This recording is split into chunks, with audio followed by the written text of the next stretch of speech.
Muna guys, maka-experience naman tagbalik kay katong mag-trail may katong sabay-sabay ko sa uban. Lingaw jud daghan pero tistingan na ako solo trail ba kani akong gigamit no.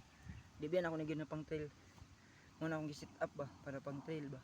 Kakaya man sa ganiya, tungas gi ko diri ng pababaw nya. Kaso, di ako ganiha, kakaya nako. Tung unang attempt, nya kaduhang attempt kay diri man ko sa walay dalan. Naday lalom dito.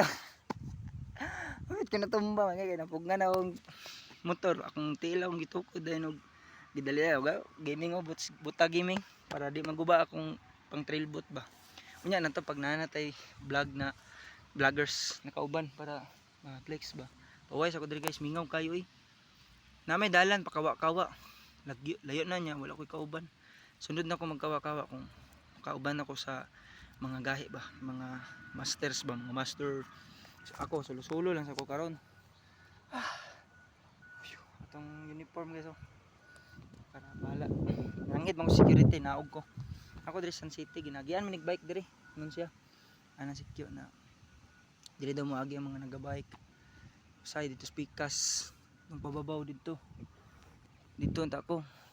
Nya kay padulong naman dito kawa-kawa, lisod na kayo. Diri lang ko sa kuan. Diri lang ko sa San City.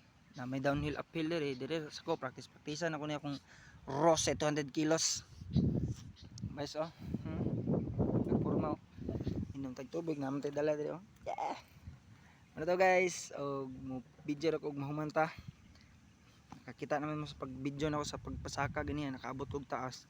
Siyempre dito diri mo ko niagi. Ako dito ganiya babaw gi-video na akong baba. So ang ato ang part 3 ani kanang kita tag bagong dalan. Gwapo lagi na ako front cam. Mantag na mag-donate sa inyo guys kaya ron mo akong ibutang. Dili sa helmet ba sa akong katong pang motocross na helmet. Tang na to diri suwang para butangan na to og GoPro aron makita na to itong mga trail. Sabay-sabay na la steward. Sunod-sunod. Bye bye guys.